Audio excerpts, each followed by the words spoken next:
నమస్తే, welcome to Pallavi TV. నేను గౌతమి. ఈరోజు మనం వచ్చేసి కిమ్స్ హాస్పిటల్లో ఉన్నాం. మనతో పాటు జనరల్ ఫిజిషియన్ నవ వికాస్ జూకంటి గారు ఉన్నారు. సార్ నమస్తే.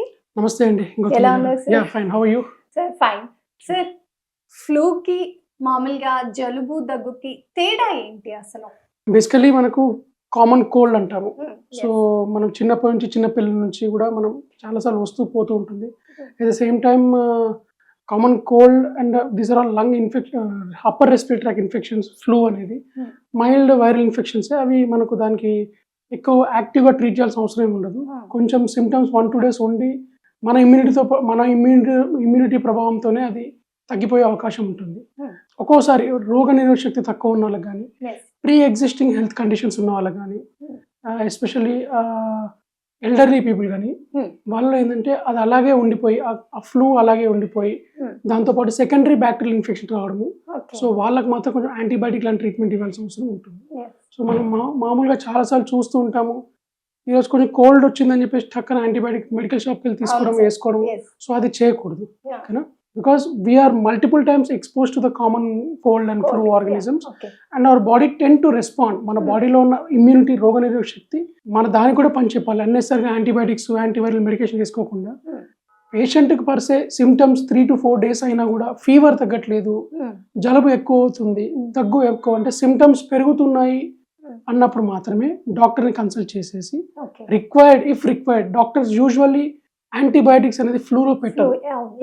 సో ఇఫ్ రిక్వైర్డ్ పేషెంట్కి సెకండరీగా బ్యాక్టీరియల్ ఇన్ఫెక్షన్ క్యాచప్ అవుతుందనో, లేదంటే ఇన్వెస్టిగేట్ చేసి తనకు చేసిన టెస్టుల్లో ఏమైనా ఎవిడెన్స్ ఆఫ్ బ్యాక్టీరియల్ ఇన్ఫెక్షన్ పెరుగుతున్నప్పుడు మాత్రమే యాంటీబయాటిక్ పెడతా ఉంటాము. ఓకేనా? అండ్ స్వైన్ ఫ్లూ లాంటి వైరల్ ఇన్ఫెక్షన్స్ ఉంటాయి. సో దాంట్లో మాత్రం antiviral medication sooner than later for the risk group, అంటే సెకండరీ డయాబెటీస్ లాంటివి ఉన్న వాళ్ళకి కానీ, ఎల్డర్లీ పేషెంట్స్ కానీ, కో ఎగ్జిస్టింగ్ క్యాన్సర్లు లేదంటే ఇతర కండిషన్స్ ఉన్న వాళ్ళకి, pre existing lung conditions like asthma లాంటిది ఉన్నది, సో వాళ్ళకి మాత్రం ఇమీడియట్ గా మేము యాంటీవైరల్ మెడికేషన్ పెడతా ఉంటాం. సార్ మామూలుగా అయితే ఒకప్పుడు ఫ్లూ వచ్చింది అని అంటే మనకి బేసిక్ గా 1 week అలా ఉంటది అనేది ఉంటుంది. కానీ ఆఫ్టర్ కరోనా తర్వాత చాలా మంది త్వరగా సిక్ అవ్వడం, ఫ్లూ ఏదైతే వస్తుందో అది తగ్గకుండా ఉండే కేసులు కూడా ఎక్కువ ఉండడం, వాటి వల్ల శ్వాసకు సంబంధించిన ఎక్కువ కేసెస్ వస్తున్నాయి. సార్ వీటికి ఎలా ప్రికాషన్ తీసుకోవాలి? అసలు ఆఫ్టర్ కరోనా తర్వాత ఇలాంటి కేసులు మీరు ఏమైనా చూసారా? Yeah, let me talk in other way round. The thing is, corona ముందు కామన్ కోల్డ్ ని, కామన్ ఫ్లూ లాంటి సిమ్టమ్స్ జనాలు కూడా సిమ్టమాటిక్ అంటే అంత పెద్ద పట్టించుకునే వాళ్ళు కాదు. 3 రోజులకి వస్తుంది, 4 రోజులు తగ్గిపోతుంది అన్న ఫీలింగ్ లోనే ఉండేవాళ్ళు. డెఫినెట్లీ అది అలాగే తగ్గిపోయేది.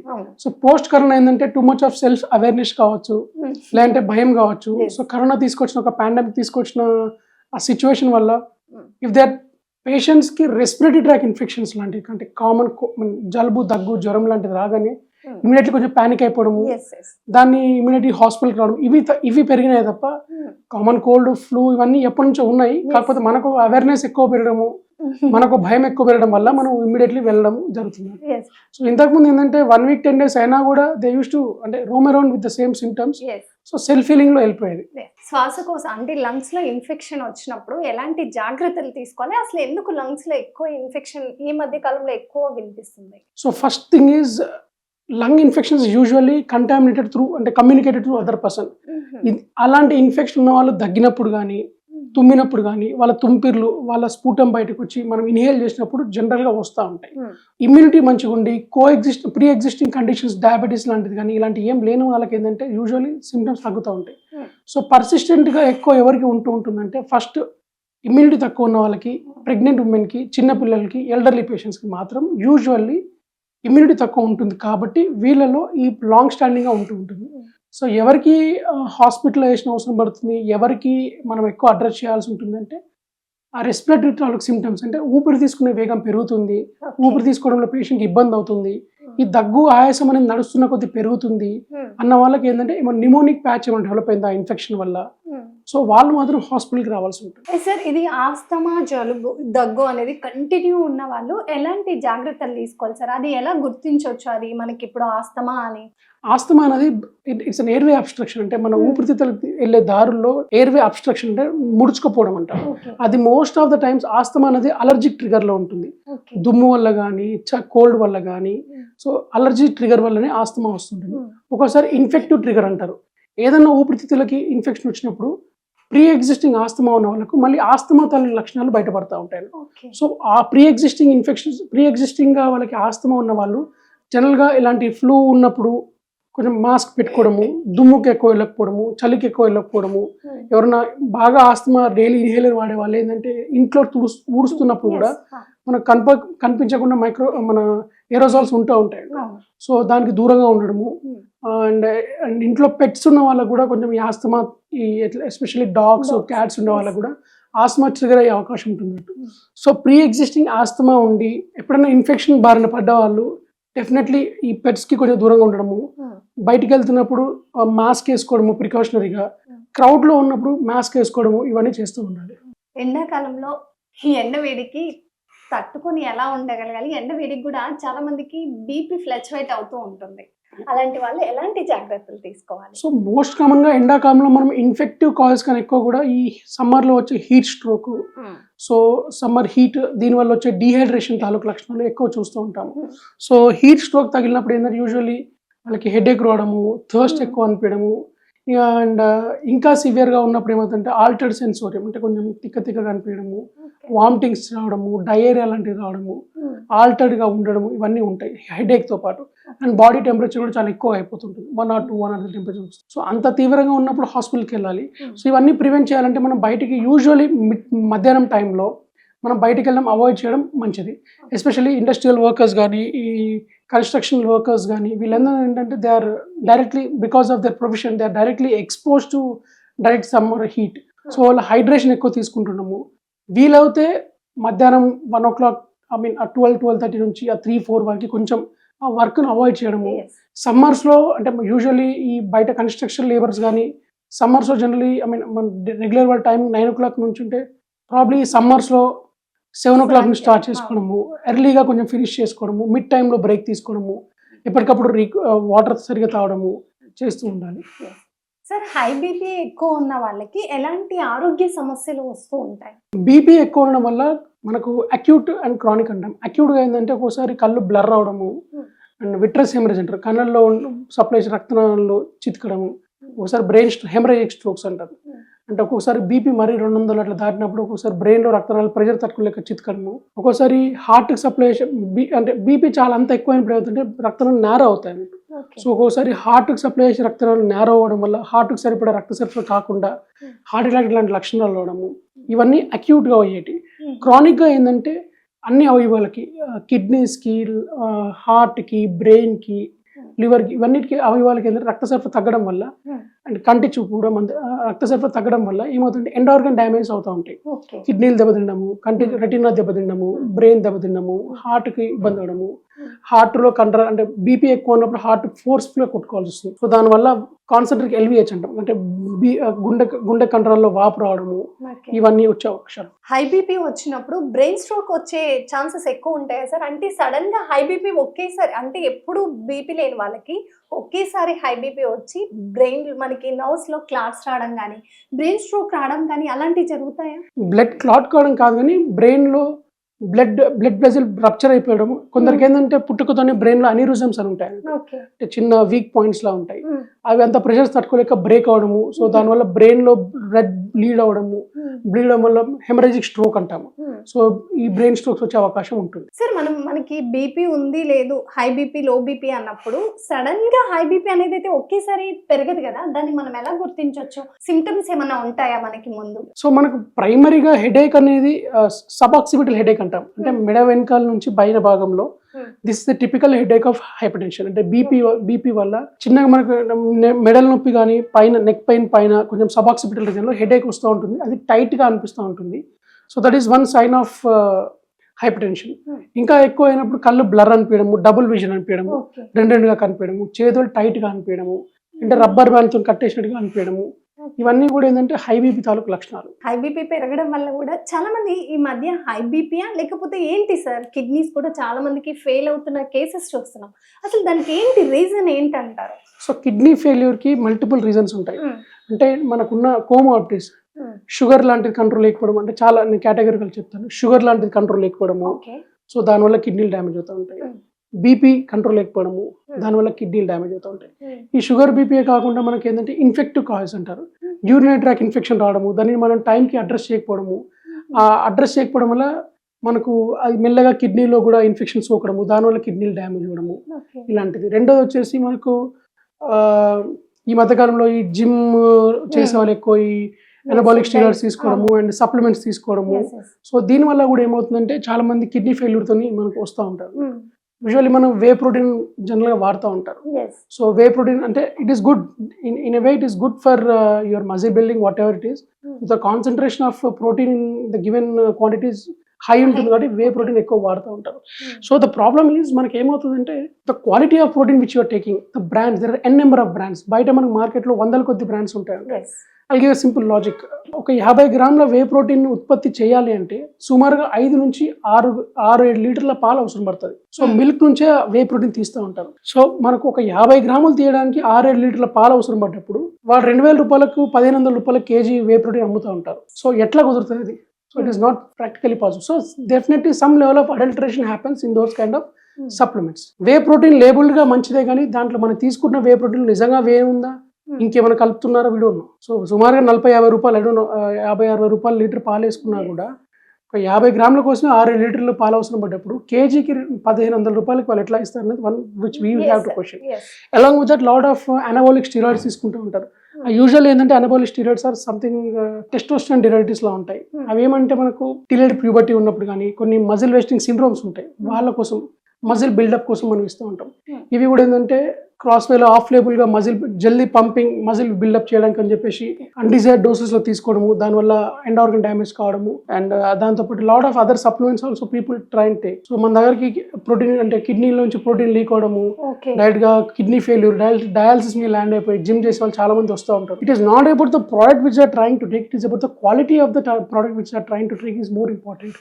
సో గవర్నమెంట్ కూడా should address it in different way, because of label చాలా బ్రాండ్స్ 100 కొద్ది బ్రాండ్స్ ఉంటాయి అండ్ మన జిమ్ లో కూడా బయట డబ్బులు పెట్టి ఉంటాయి.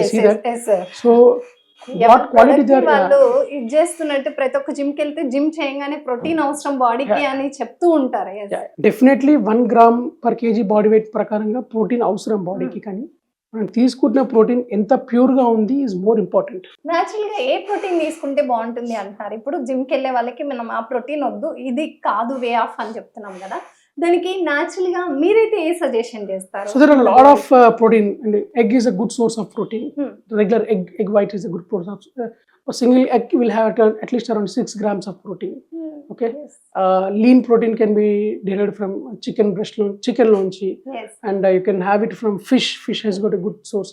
వెజిటేరియన్ సోర్స్ చూసుకుంటే పన్నీర్, అగైన్ మనం పన్నీర్ కూడా చాలా అడల్టరేటెడ్ పన్నీర్ మధ్య వింటూ ఉన్నాం. అండ్ మష్రూమ్స్, చిక్ పీస్ అంటే శనగలు ఉంటాయి కదా అవి, this are all good source of మనకు ఈ సోయా అంటారు, మీల్ మేకర్, ఇవన్నీ కూడా good source of protein. And an average Indian if you think you're weighing around 70 kgs or 65 kgs, every meal కి మనం ఒక 20 grams ఆఫ్ ప్రోటీన్ ఉంటట్టుగా చూసుకుంటే that is. మామూలుగా మీరు ఇప్పుడు ఏదైతే చెప్పారో యూరినల్ ఇన్ఫెక్షన్స్ వల్ల కూడా కిడ్నీస్ ఎఫెక్ట్ అయ్యే ఛాన్సెస్ ఉంటాయి. Long standing recurrent urinary tract infections, existing diabetes లాంటిది ఉండడము, సో దాన్ని మనం అడ్రస్ చేయకపోవడం, యూరిన్ ఇన్ఫెక్షన్ వచ్చినప్పుడు ఇమీడియట్లీ అడ్రస్ చేయకపోవడం వల్ల ఏమవుతుంటే మెల్లిగా కిడ్నీస్ కూడా సోకి పైలోనెఫ్రైటిస్ అంటారు. ఎప్పుడైతే కిడ్నీ కూడా ఆ ఇన్ఫెక్షన్ కి గురవుతుందో దాన్ని పైలోనెఫ్రైటిస్ అంటారు. కిడ్నీ కూడా మెల్లిగా డ్యామేజ్ అవుతూ ఉంటుంది. దాని వల్ల యూరిన్ ట్రాక్ వల్ల కూడా ఇది అవుతుంది సార్. అసలు యూరిన్ ట్రాక్ రిట్రోగ్రేడ్ ఇన్ఫెక్షన్ అంటే మన కిడ్నీ నుంచి యూరిన్ ఫిల్టర్ బ్లాడర్ లోకి వస్తుంది, కానీ ఆ ఇన్ఫెక్షన్ పైకి రిట్రోగ్రేడ్ గా పైకి వెళ్ళి కిడ్నీని కూడా డ్యామేజ్ చేసే అవకాశం. సార్ మనకి సింటమ్స్ ఎలా తెలుస్తాయి? చాలా మందికి సడన్ గా ఇప్పటిదాకా బాగున్న వాళ్ళకి కిడ్నీస్ ఫెయిల్ అయిపోయి డయాలసిస్ అవసరం పడే సిచ్యువేషన్స్ వస్తున్నాయి. అసలు మనకి ముందు సింటమ్స్ ఏం తెలుస్తాయి? అసలు కిడ్నీ ప్రాబ్లమ్స్ ఉన్న వాళ్ళు జనరల్ గా ఫెటిగబిలిటీ, అండ్ రెండోది కాళ్ళ వాపులు రావడము, మొహంలో వాపులు రావడము, మూడోది వచ్చేసి ఈజీ దీంతో పాటు కొందరికి ఏంటంటే ఆలిగ్యూరియా అంటే యూరిన్ పోసే క్రమంగా తగ్గడము. ఓకేనా, యూరిన్ పోస్తున్నప్పుడు ఎక్కువగా నురుగు వస్తుంది అంటారు, ప్రోటీన్ లీకేజ్ ఎక్కువ ఉంటుంది, యూరిన్ లో ఎక్కువ నురుగు వస్తూ ఉంటుంది. ఇన్ఫెక్షన్ వల్ల కిడ్నీ డ్యామేజ్ అవుతున్నప్పుడు ఫస్ట్ ఫౌల్ స్మెల్లింగ్ అంటే యూరిన్ పోసినప్పుడు స్మెల్ వస్తూ ఉంటుంది, లేదంటే ఇన్ఫెక్షన్ ఉన్నప్పుడు యూరిన్ పోసినప్పుడు మంట వస్తూ ఉంటుంది. ఓకేనా, colour of the urine, simple thing is colour of the urine మారుతుంది. రాత్రి కూడా ఎక్కువ యూరిన్ లేస్తున్నాము అంటే సంథింగ్ ఈజ్ అబ్నార్మల్. మామూలుగా మనమేమనుకుంటామంటే యూరిన్ చేంజెస్, కానీ అలా మనకి యూరినల్ బర్నింగ్స్ వచ్చినప్పుడు అంటే మనం సగం టేకింగ్ ఆఫ్ వాటర్, మనం లెస్ వాటర్ తీసుకుంటే ఆ ఫీల్ వస్తుంది. 90% ఆఫ్ ద టైం మనం డిహైడ్రేషన్ అంటే నీరు సరిగా తీసుకోకపోవడం వల్ల యూరిన్ లో మంట వస్తుంది. బట్ నీళ్లు సరిగా తీసుకుంటున్నా యూరిన్ పోసిన ప్రతిసారి మంట వస్తుంది అంటే it is not just dehydration, there is something else, could be infection. అంతేకాకుండా మనం కార్డియాక్ అరెస్ట్ కూడా ఈ మధ్య చాలా మంది ఎఫెక్ట్ అవుతున్నారు. Yeah. అంటే చాలా మంది ఏమంటున్నారంటే వ్యాక్సిన్ సోర్స్ చెప్తున్నారు, చాలా మంది ఆఫ్టర్ తర్వాత కోవిడ్ అని చెప్తున్నారు. సార్ ఇదన్నీ నిజమే అంటారా? వ్యాక్సిన్ కానీ ఇటు కోవిడ్ వల్ల వచ్చింది కానీ అంటారా అసలు? See, I don't believe in this vaccine related sudden cardiac arrest అట్లా అని లేదు. Yes. సో బేసికలీ కోట్ల మంది వ్యాక్సిన్ తీసుకొని ఉన్నాము. ఇలాంటి ఇన్సిడెంట్స్ మనకు వందల్లో వింటూ ఉన్నాము. Yes. ఓకేనా? There are a lot of pre-existing conditions, heart-related conditions which are unnoticed. I recently have a patient who is 24 years person who is in military. He is having DCMP. Okay. అంటే underlying genetic cause ఉండొచ్చు, ఏదైనా ఉండొచ్చు. అంటే 24 అబ్బాయి military training వెళ్తున్న అబ్బాయికి heart weak ఉంది. So ఇలాంటి వాళ్ళు చాలా మంది సడన్ కార్డియాక్ డెత్ అంటారు. సో అండర్లయింగ్ DCMP ఉన్న విషయం ఆయనకి ఎవరికి తెలియదు, రైట్? సో మనం ఏమనుకుంటాం వ్యాక్సిన్ వల్లనో దాని వల్లనో దీని వల్ల అనుకుంటాం. ఇంకోటి ఏంటంటే చాలా ఏదైనా ఇన్ఫెక్షన్స్ వచ్చినప్పుడు మన బాడీలో అంటే ఇన్ఫ్లమేషన్ పెరిగినప్పుడు బ్లడ్ వెజల్స్ రక్తనాళాల్లో ఒక్కొక్కసారి బ్లడ్ క్లాట్ అయ్యే అవకాశం ఉంటున్నట్టు. ఈ వెజల్స్లో వచ్చే ఇన్ఫ్లమేషన్ వల్ల రక్తనాళాల్లో కూడా రక్తం క్లాట్ అయ్యే అవకాశం ఉంది. సో అలాంటిది ఏమన్నా గుండెకి వెళ్ళినప్పుడు గుండెకి సప్లై రక్తనాళాల్లో అయినప్పుడు కూడా సడన్ కార్డియాక్ డెత్స్ అయ్యే అవకాశం ఉంటుంది. సో కోవిడ్లో ఇలాంటివి ఎక్కువ చూస్తున్నాం మనం. కోవిడ్ ఇన్ఫెక్షన్ వల్ల high inflammation of the body వల్ల, inflammatory response of the body వల్ల, రక్తనాళాల్లో రక్తం గడ్డగట్టడం వల్ల ఇలాంటివి చూస్తున్నాము. But attributing everything to vaccine I don't think, because ఎంత వేగంగా మన డిసీజ్ వచ్చిందో అంతే వేగంగా మన వ్యాక్సిన్ హెల్ప్తోనే ఈరోజు మనందరూ ఇలాగ ఉండగలుగుతుంది. ఒకవేళ it could be because of vaccine అంటే సరే, but any medicine will have 0.1% of this thing. So probably the death rates which are post vaccination are less than 0.001. Yes. Sir, blood thickness వల్ల కూడా walls black అవుతూ ఉంటాయా? అసలు ఎందుకు blood thickness అవుతూ ఉంటుంది? రీజన్ ఏంటి అసలు? పాలిసైథీమియా అంటారు. యూజువల్లీ ఏంటంటే మనకు హిమోగ్లోబిన్ లెవెల్స్ మోర్ దెన్ 17-18 ఉన్నప్పుడు దానికి మల్టిపుల్ ఫ్యాక్టర్స్. అంటే simplest common factor is smoking. So smoking వల్ల కూడా రక్తం చిక్కబడే అవకాశం ఉంటుంది. సో స్మోకింగ్ వల్ల ఎండోథీలియల్ డ్యామేజ్ అంటారు, అంటే రక్తనాళ లోపల ఉన్న పొర లేయర్స్లో డ్యామేజ్ అవ్వడము. సో దానివల్ల హార్ట్ అటాక్ వచ్చే అవకాశం ఉంటుంది. సివియర్ డీహైడ్రేషన్కి వెళ్ళడము, సివియర్ డీహైడ్రేషన్ అప్పుడు రక్తం చిక్కబడి విస్కాసిటీ పెరగడము, దానివల్ల కూడా స్ట్రోక్స్ వచ్చే అవకాశం. మామూలుగా గ్యాస్ ఫామ్ అయితే ఇక్కడ చెస్ట్ లో పెయిన్ వస్తుంది అని కొంతమంది చెప్తుంటారు. గ్యాస్ ఫామ్ అయిందని ప్యాంటప్ అని ర్యాంటాక్ అని అలా తీసుకుంటూ ఉంటారు. అసలు గుడ్ వేనా సార్ అలా గ్యాస్ట్రిక్ టాబ్లెట్స్ డైలీ వాడే వాళ్ళకి డాక్టర్ ప్రికాషన్ లేకుండా అసలు గ్యాస్ట్రిక్ ఫామ్ అవడానికి రీజన్స్ ఏంటి? అసిడిటీ అనేది మనకు అసిడిటీ చాలా మంది మనం అందరం ఎన్కౌంటర్ చూస్తూ ఉంటాము. బట్ అసిడిటీ వల్ల మనకు ఆఫ్ ద కౌంటర్ మెడికల్ షాప్స్లో మెడిసిన్ ప్యాంటాప్స్, మీరు చెప్పిన ర్యాంటాక్స్ అవి డెఫినెట్లీ వర్క్ చేస్తాయి. బట్ వేసుకున్నప్పుడు రిలీఫ్ ఉందని చెప్పేసి ప్రతిరోజు వేసుకోవాల్సి వస్తుంది. వారం రోజులైన తర్వాత మళ్ళీ అది మెడిసిన్ వాడాల్సి వస్తుంది అంటే బెటర్ దాంట్లో ఏమన్నా ఇంకా లోపల ఏమైనా ఇష్యూస్ ఉన్నాయా? అసిడిటీ మెడిసిన్ 1 వీక్ అని ఎక్కువ వాడాల్సి వస్తుంది అంటే definitely we have to consult doctor. ఇంకేమైనా GERD ఇలాంటి సిమ్టమ్స్ ఉన్నాయి. ఇంకోటి H. pylori అనే ఇన్ఫెక్షన్ ఉంటుంది మనకు, యాసిడ్ ఫుడ్ సెక్రెటింగ్ బ్యాక్టీరియా స్టొమక్లో ఉంటుంటుంది. అదేంటంటే మనం మెడిసిన్ వేసుకుని బాగుంటుంది, లేదా కొంత సంవత్సరాల తరబడి వేసుకుంటూ ఉంటారు అది తెలియక.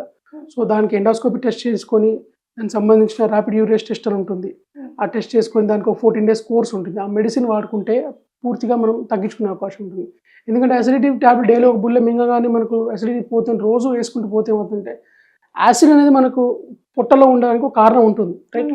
సో ఫుడ్ డైజెషన్ కావచ్చు, కొన్ని మైక్రోన్యూట్రియన్స్ ఉదాహరణకి విటమిన్ B12 అబ్జార్ప్షన్ కావచ్చు, ఐరన్ అబ్జార్ప్షన్ కావచ్చు, యాసిడ్ మీడియం ఉండాలి. దాన్ని మనం ప్రతిరోజు సప్రెస్ చేసుకుంటూ పోతే లాంగ్ టర్మ్లో విటమిన్ B12 డెఫిషియన్సీ రావడము, ఐరన్ డెఫిషియన్సీ రావడము, మైక్రోన్యూట్రియన్ డెఫిషియన్సీ వల్ల అనీమియాస్ రావడం, అన్నీ కూడా మళ్ళీ వస్తూ ఉంటాయి. There is a purpose for acid, for digestion of the food and all. దాన్ని మనం సప్రెస్ చేయొద్దు, ఓకేనా? సో 1 వీక్ కన్నా ఎక్కువ వాడాల్సి వస్తున్నప్పుడు డెఫినెట్గా మనం టెస్ట్ చేయించుకొని దానికి ప్రాబ్లమ్ ఐడెంటిఫై చేసేసి దాన్ని ట్రీట్ చేసుకోవాల్సి ఉంటుంది. సార్ గ్యాస్ట్రిక్ ప్రాబ్లం వల్ల హార్ట్ మీద స్ట్రెస్ అయ్యి హార్ట్ స్ట్రోక్ వచ్చే ఛాన్సెస్ ఉంటాయా? Not really. ఏంటంటే ఇట్ మిమిక్స్. ఒక్కొక్కసారి ఏంటంటే మనకు ఈసోఫేగస్, ఈ స్టొమకు ఎసిడిటీ ఎక్కువ ఉన్నప్పుడు స్పాజం వల్ల అది హార్ట్ అటాక్ లాగా ఒక్కొక్కసారి లెఫ్ట్ సైడ్కి చాటి చెస్ట్ పెయిన్ లాగా చెస్ట్లో టైట్నెస్ వస్తూ ఉంటుంది. There is as such no direct relation between మీరు చెప్తున్న ఈ acidity and heart strokes. Okay, thank you so much sir. మీ వాల్యుబుల్ టైం మాకు ఇచ్చి ఇంత మంచి ఇన్ఫర్మేషన్ ఇచ్చినందుకు థ్యాంక్ యూ. ఇది వాళ్ళ ప్రోగ్రామ్. రేపు మరో ప్రోగ్రామ్తో మళ్ళీ కలుసుకుందాం. స్టే ట్యూన్ పల్లవి టీవీ.